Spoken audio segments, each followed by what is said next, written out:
We're continuing in this review of fundamentals for the Sunni intellectual. Fundamentals here means rules and pointers. Fundamentals means basics. That means here some pointers you want to always keep in mind. So we were talking about the causes of knowledge, and we reached this section on the mind.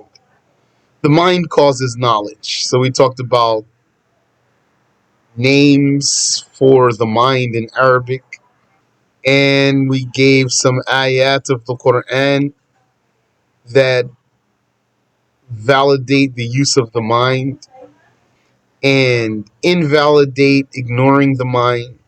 We defined the mind and we talked about its location. And then we started talking about its functions. And it has two functions: a rudimentary function, which is the intuition. Intuition means automatic, like knowing that all of something is more than some of it. And now we want to talk about deduction. Actually, we started talking about deduction. We cited this quote of Imam an-Nasafi.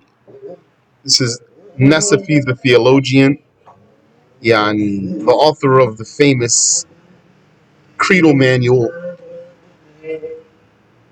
So when we started talking about deduction, we talked about contemplation and thinking and evidence. And we talked about the difference between a speculative evidence and a definitive evidence. Speculative in Arabic is called dhanni. Dhanni. Speculative proof, as opposed to yaqini. A speculative proof is disputable. It's a proof for whoever thinks that it proves his point. The one who thinks it proves his point will use it. And the one who thinks it doesn't prove his point won't use it. The one who thinks it doesn't prove the one who's using its point, then he won't use it. Yani someone would think that a proof is proving his point, so he uses it to argue his point. Someone else would think that that proof does not prove the point of the one who thinks it does, because of some other proof. That's speculative proof. But definitive proof, yaqini, there's no difference about it. There's no difference in opinion about it, not a valid one, if you have a definitive proof. Like if something is narrated by tawatur and it's explicit. An explicit text that's reported by tawatur. Explicit means not open to interpretation. That's a definitive proof.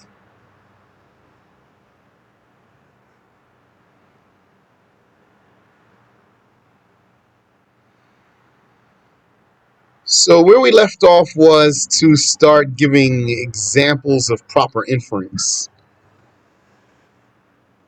So we want to start by talking about formulating premises and conclusions.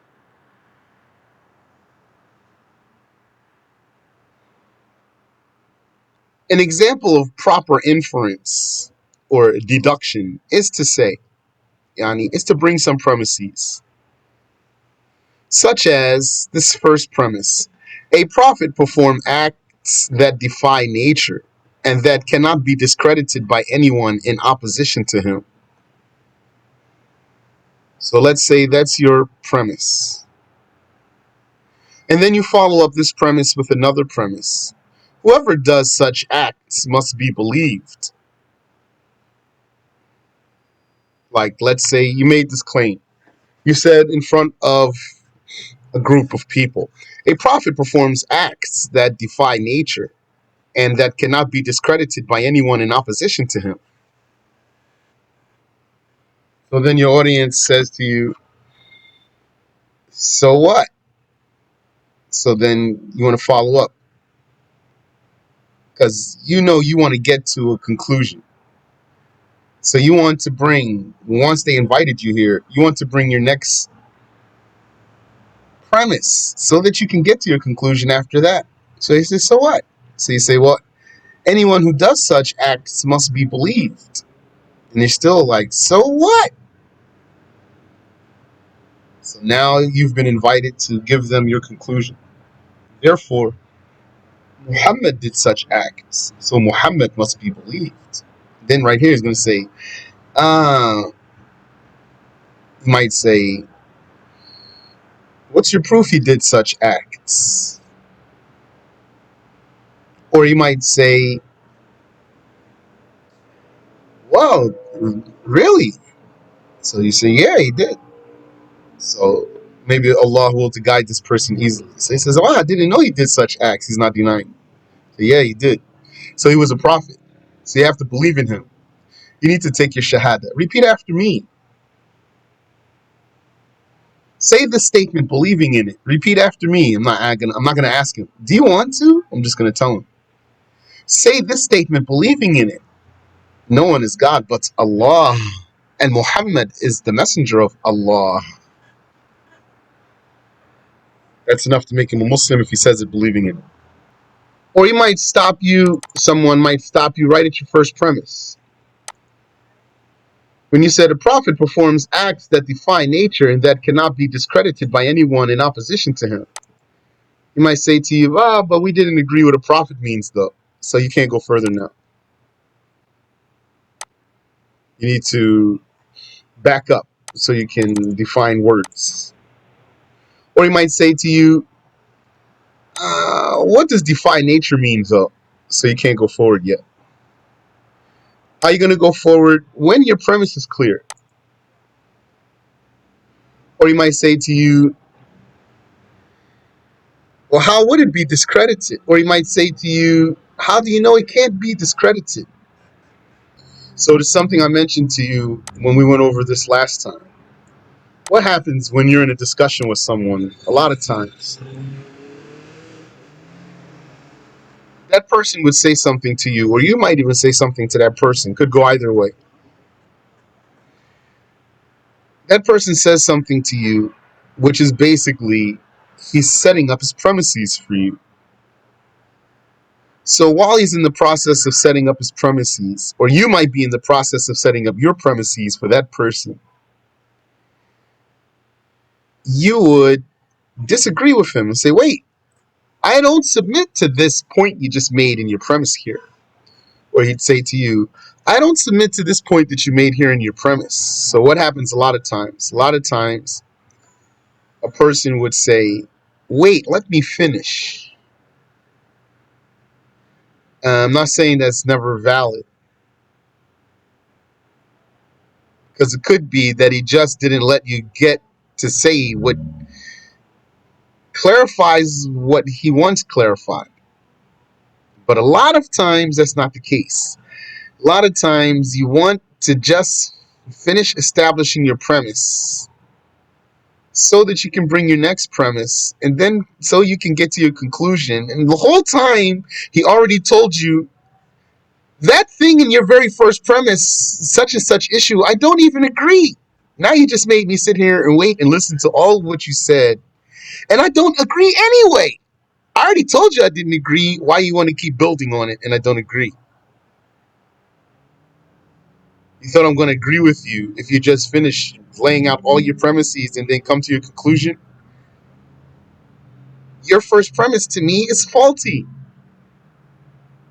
So you want to consider sometimes when you're talking to a person and you are laying your premises out for this person, yani you have a plan in your mind, which is to say this and then to say this so that you can say this.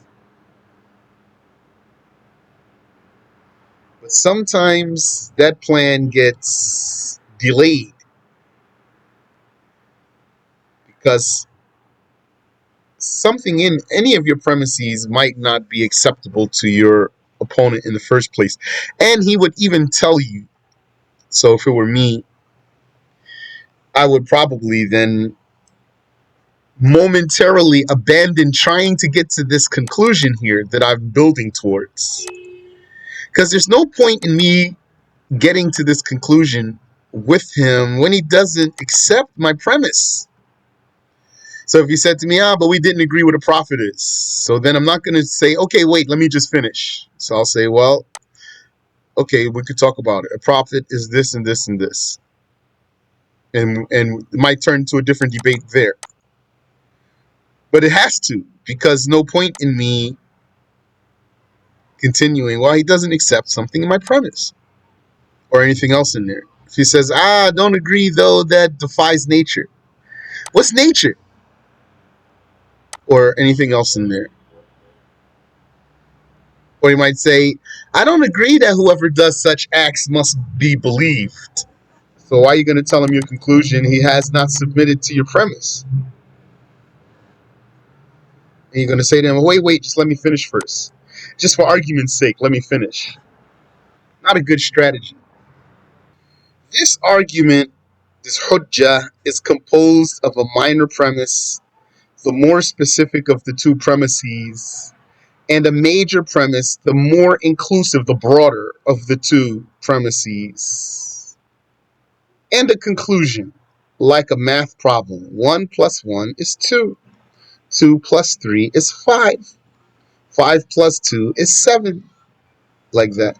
Yeah, you put your two premises together and then you come to a conclusion. 7 plus 9 is 16.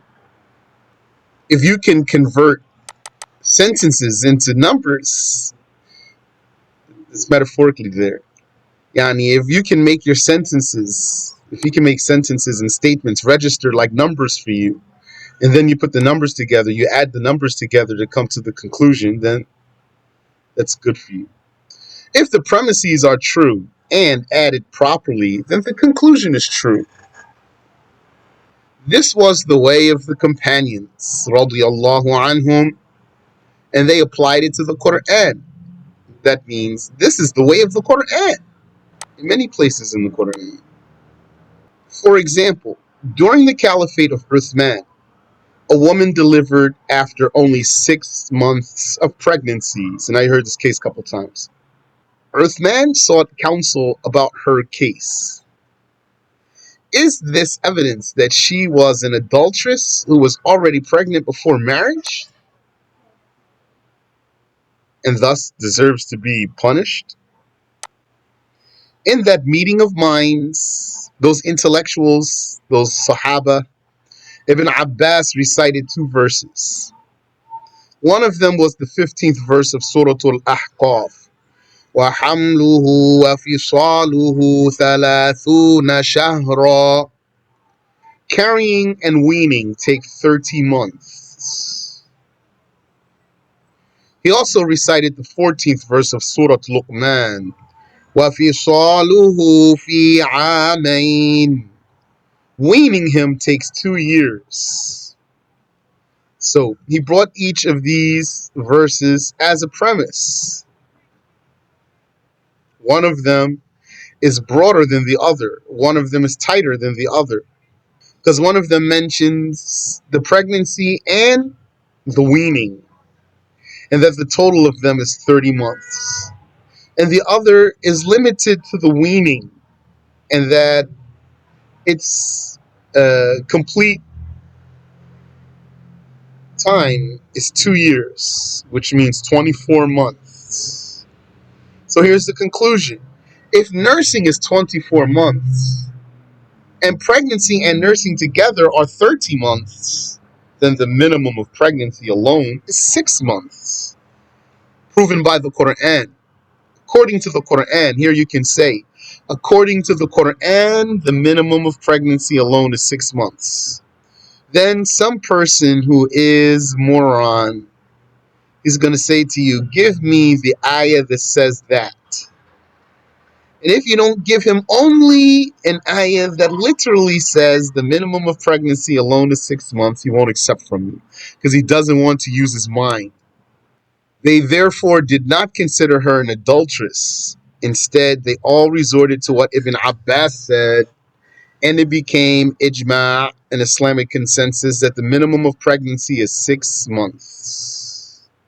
So that's an instance in which the Sahaba used deduction. They formulated premises and came to conclusions, and they found this in the Quran itself. How was Ibn Abbas able to do that? That's because he memorized the Quran, he understood the meanings of its verses, he had comprehension of the meanings. He didn't just memorize the ayahs only. He comprehended the meanings, so that when he put them together, he knew that, and he knew something. He arrived at knowledge. Also, after the death of the Prophet sallallahu alaihi wasallam, the companions briefly differed about the rulership. Said the Ansar, there should be a leader from amongst us and a leader from amongst you immigrants. The discussion was lengthy until As-Siddiq ascended the pulpit and delivered a speech wherein he recited Surah Al-Hashr, Ayah 8 to them. للفقراء المهاجرين الذين أخرجوا من ديارهم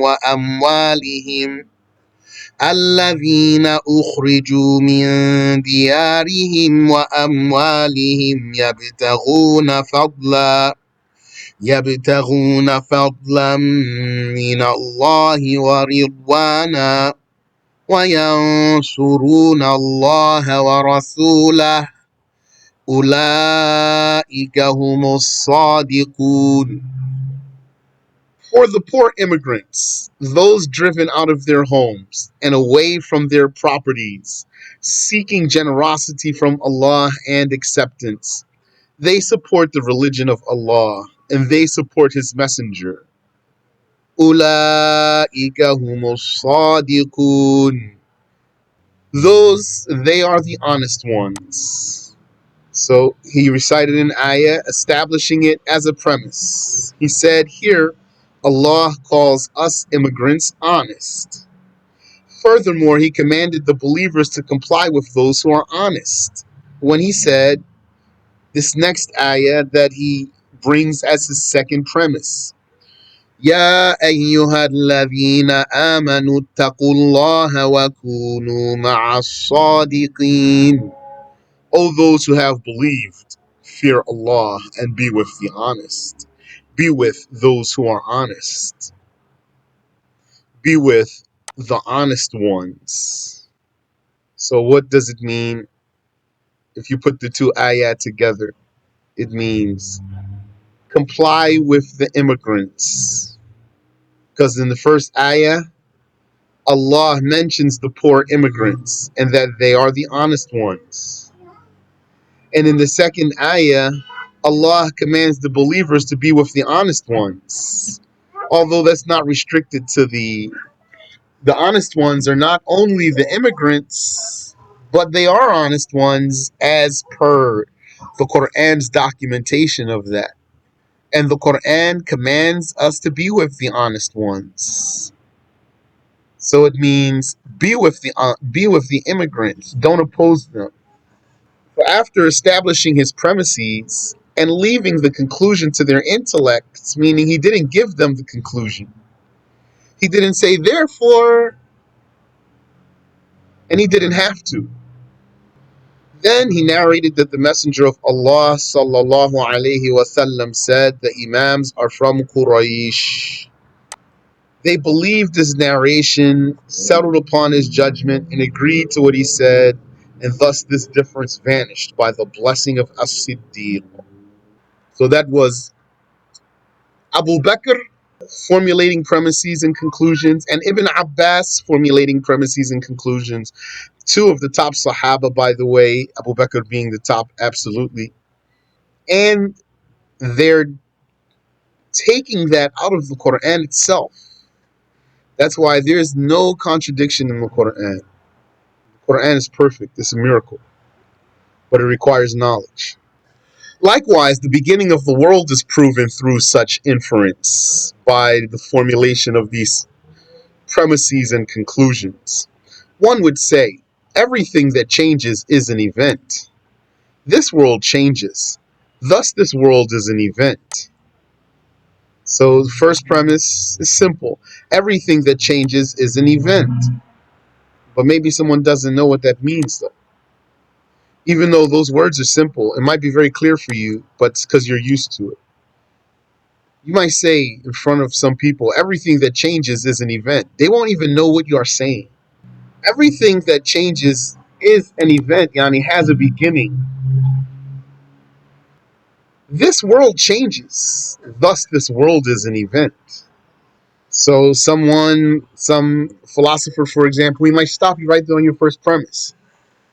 And you say, wait, everything that changes is an event. I don't grant that. So then you need to argue with him here. Stop trying to get to your conclusion here. He already thinks your premise is faulty. Or he might stop you here when you say this world changes. You say, wait, this world changes. I'm not sure you have any proof for that. So then you need to stop here. Stop trying to get to your conclusion. Clarify the validity of your premise. Then, once you clarify the validity of your premises, then you move back on. Move again forward to get to your conclusion.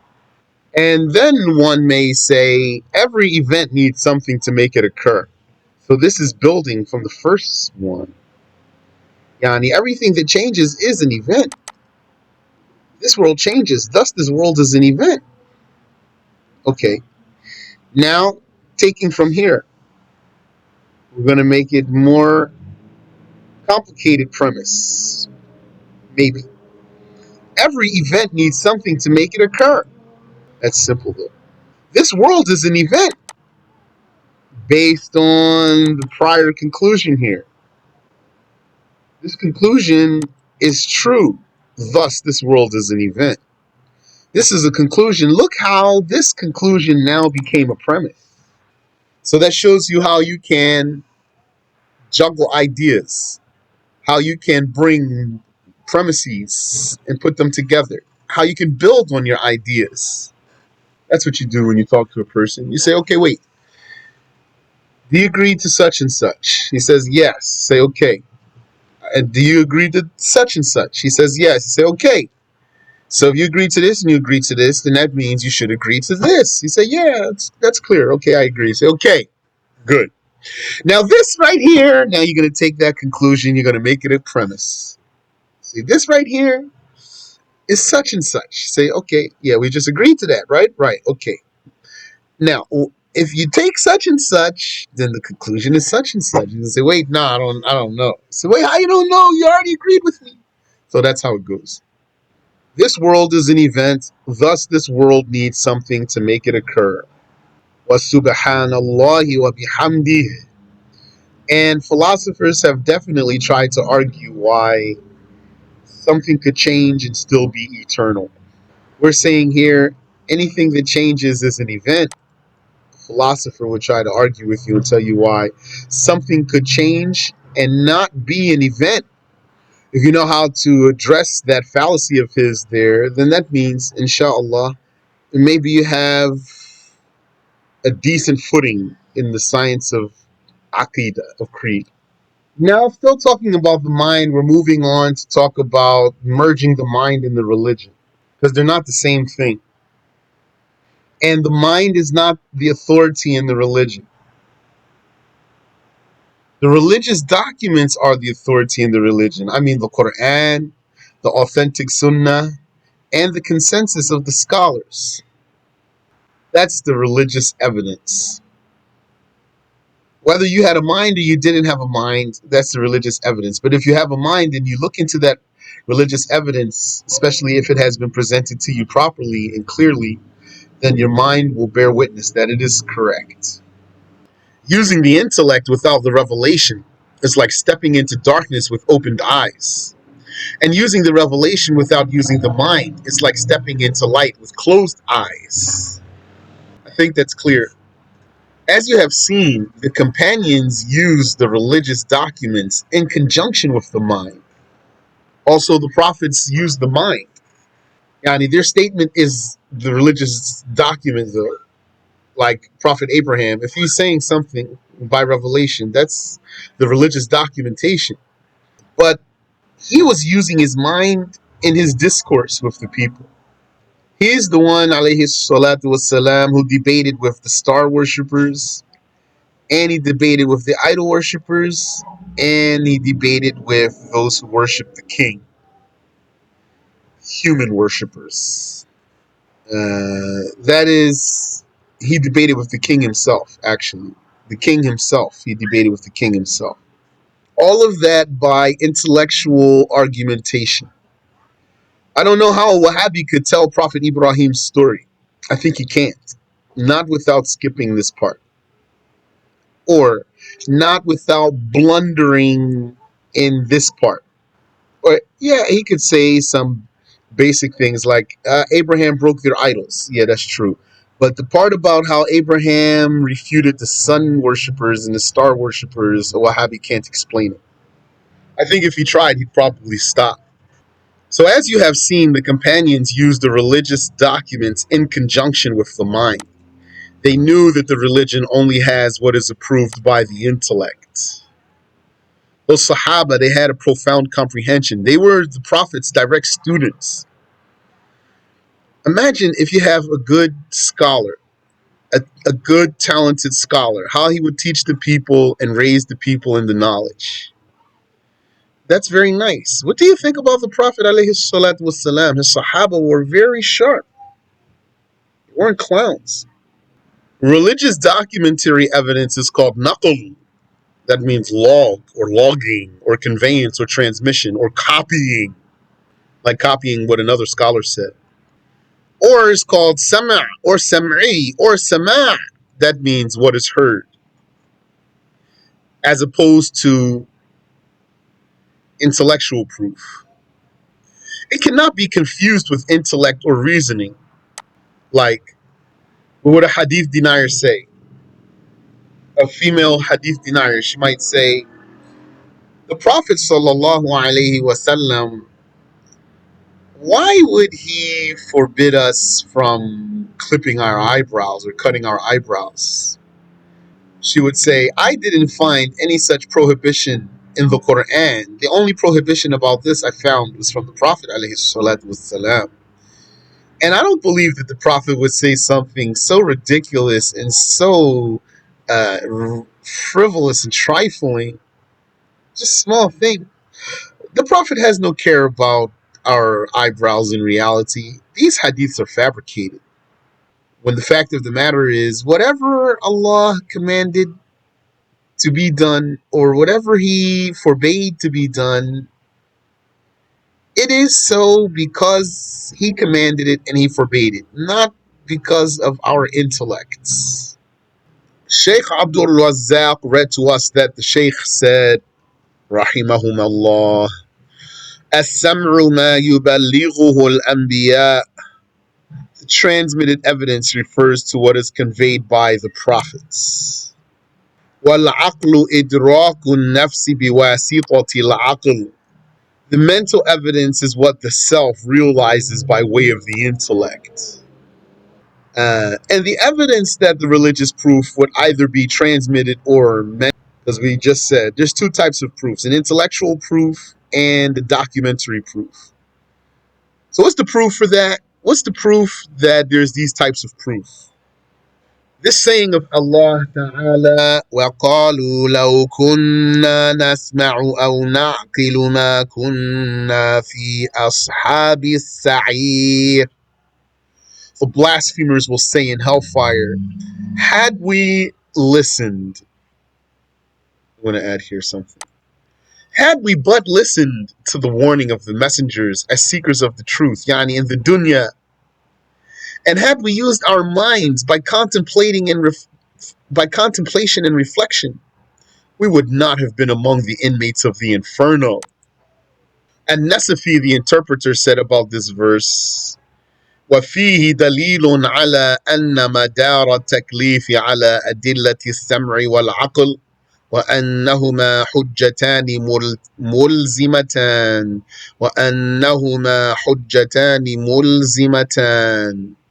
Therein, in this ayah, is corroboration that accountability is centered around the transmitted and intellectual proof, and that each of those types is imposing evidence. Documentary proof is imposing evidence, the intellectual proof is imposing evidence. Definitive intellectual argument, that is. Not a faulty intellectual argument, a definitive one. I talked to a person recently, he has so many faulty arguments. Like, I couldn't convince him because he said to me, well, if the issue was like that, then why the companions didn't ask this question? What a faulty reasoning. His question assumes that the Sahaba had the same question he had, so that they should ask his question. So, not strong reasoning at all. It's like he's saying, how could they not have the same question I do? When I brought that out for him, I said, it's like you're saying, how could they not have the same question I do? He said, yeah, no. Yeah, I'm asking that. So how could that be? I said, because they understood what you don't understand. They know what you don't know, so they don't have to ask. You can't assume that they got the question you have. But he kept the assumption. So, subhanAllah, too bad for that guy. He had some other also very faulty reasoning.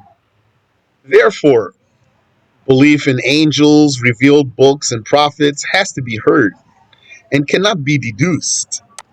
Although these matters pertain to the basics of belief, these subjects cannot be reached by the mind alone, nor are they denied by the mind alone. They can't be reached by the mind alone, nor are they denied by the mind alone. That's very important also. Because confirmation is a judgment and a denial is a judgment too.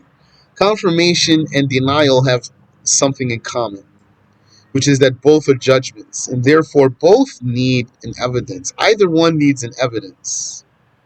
It's like some people think only a confirmation needs evidence and a denial doesn't need any evidence. Some brothers and sisters, anytime somebody opposes them, that person says to them, what's your evidence? And they don't know the evidence. They never do. So then they ask, they go to a teacher and say, what's the evidence for such and such? Why you never stop to say to the person, what's your evidence for what you are denying? What's your evidence for what you are denying? So many times, a person's asking you for evidence. He has not even a lick of evidence. One Wahhabi recently left a message on my thing. He said, Lola al-isnad laqala man sha'a ma sha'a. Had it not been for the chain of narration, whoever wanted to say something would have said whatever he wanted to say. And then he proceeded to say whatever he wanted to say without any reference. No chain, no reference, nothing. SubhanAllah. So their judgment is that they are possible. Yeah, and what if you said to a kafir, there are angels? He said, I don't believe in angels. So you say to him, you should believe in angels. He said, why would I believe in angels? I never saw one. So you say to him, this is very faulty reasoning. You're not supposed to deny something because you never saw it. Do you have evidence that angels don't exist? He doesn't have one. One person who apparently studies, or at least is infatuated with psychology, he responded in ire to one of the videos I made in which I had some words for psychologists. And he said that a lot of mental malpractice is due to people who believe in the devil. And they accuse the devil. They blame the devil and they blame demons on some issues. That's what he was saying to me. And he said, things that don't have evidence, we're allowed to deny them without evidence. Look how faulty his reasoning is. Anything that doesn't have evidence, then we're allowed to deny it without evidence. You never even proved, you didn't prove that the issue doesn't have evidence, though. What's your proof that the issue doesn't have evidence? What's your proof that the existence of devils doesn't have any evidence? Has no evidence. He doesn't have any proof for that. Denial. That's how a person's mind will be twisted. He thinks he's so smart. But if you're not sharp, he's going to get away with that. He's going to say something like that to you. You're not going to catch the faultiness in his reasoning. Yeah, the fault in his reasoning. You're not going to catch the fault in his reasoning. Rather, these things are possible. Also, that person that I talked to, very amateur Wahhabi. He's like bottom of the barrel, borderline drooling Wahhabi. Yani, a smooth brain knuckle dragger. A smooth brained knuckle dragger. So I told him a story about, Sabir, that one that Umar ibn al-Khattab beat for asking about the mutashabih ayahs. He said, "Oh, show me this report here." One could take from his tone of voice. He's saying, if you don't show it to me, I won't believe it. So I told him, Inshallah, I'll show it to you. Well, if I don't show it to you, then what? So he said, well, if you don't show it to me, then I'm not going to believe it. I told him, but what if it's true, though? It's not just because if I don't show it to you means it's not true and therefore you should not believe it. I'm telling you right now, and even though it's not confirmed for you, don't take the position that if I don't personally show it to you, if I never get back to you and show it to you, that you now have the room to just throw it behind your back and disregard it. If that's the position you're taking, means you don't even care if it's true or not. You don't care if it's true or not. You actually just want a reason to not take it. Because if you cared if it was true or not, then your acceptance wouldn't be dependent upon me being the one to present it to you. If you cared if it were true or not, then you would become neutral about the issue we're discussing. You won't keep your position. If the story I'm giving you is evidence that what you're saying is wrong, and you never heard the story before, and nobody ever showed it to you, I didn't show it to you, nobody else ever did also. But if it's true, it means you're wrong. Then how do you be not concerned that it is true even if I don't show it to you? Aren't you concerned to be saying something that's wrong? Subhanallah wa bihamdi. However, once one hears that there were messengers, the mind judges that they need certain qualities, such as impeccability from blasphemy, major sins, and the like. You said, in debate, isn't the one with the claim the one who has the onus of supporting their claim, the burden of proof, so to speak? Yes, that's true. Did I say something that seems to be contrary to that? Maybe you're posing this question because of what I just said here. I told this person a story. So when you gave the example of the angels, you said, ask the person for proof they don't exist. Well, I didn't say it exactly like that. I said, if I told the person about angels, and then he said, I don't believe that they exist, then you can say to him, why would you deny that they exist? Why would you deny believing that they exist? You don't have any evidence that they don't exist. Why would you do that? What's your proof they don't exist? Why would you do that? Yeah, the burden of proof.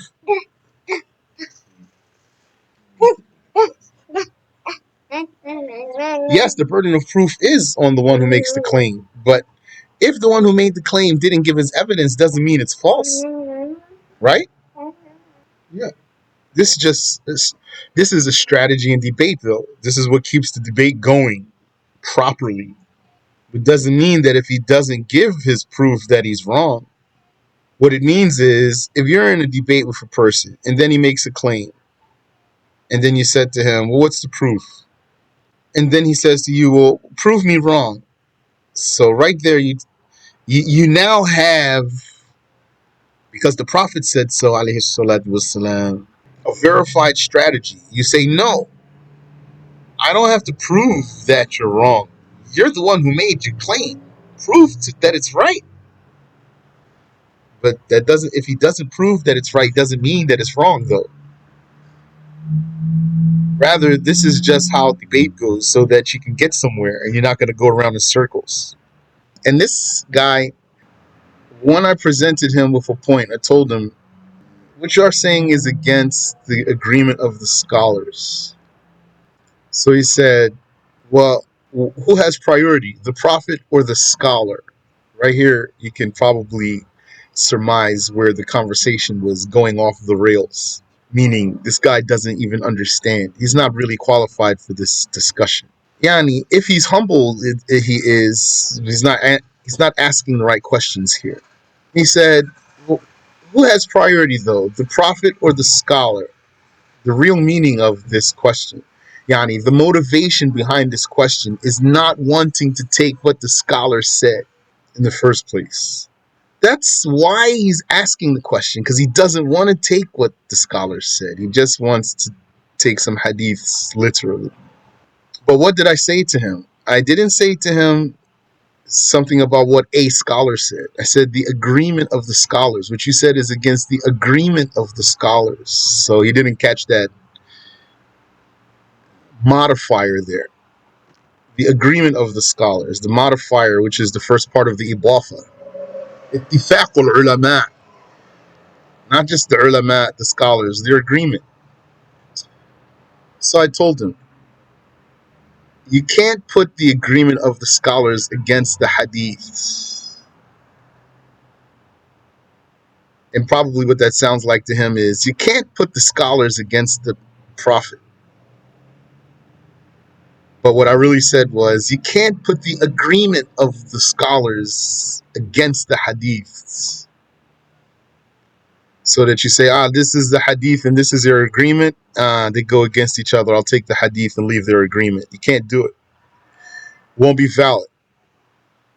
Because their agreement is never wrong. Just like an authentic hadith is never wrong. So they don't go against each other. You can't put them against each other. I didn't get that far. When I told him, Yani, he said to me, who has priority, the prophet or the scholar? Although I was talking about the agreement of the scholars, but that was his question. So I said to him, you cannot put the agreement of the scholars against the hadiths of the prophet. He said to me, instead of saying to me, oh really? Do you have evidence for that? Instead of saying that, he said, you lost me right there. I don't want to hear anything else you have to say. It's because he doesn't want the evidence for that. And then after that, any word I said, he just talked over me. So I'm not going to listen to you. Now you might as well stop talking. I don't even know what you're talking. You're wasting your time, buddy. You lost me. I don't want to hear anything you got to say. You can't tell me that the prophet and the scholars are equal. Why he's doing like that? Because he doesn't want the proof, really. He wants to be upon something. If he accepts what I'm saying to him, means there's something he's going to have to abandon. That which he's going to have to abandon, he doesn't want to. طيب سبحانك اللهم وبحمدك أشهد أن لا إله إلا أنت أستغفرك وأتوب إليك.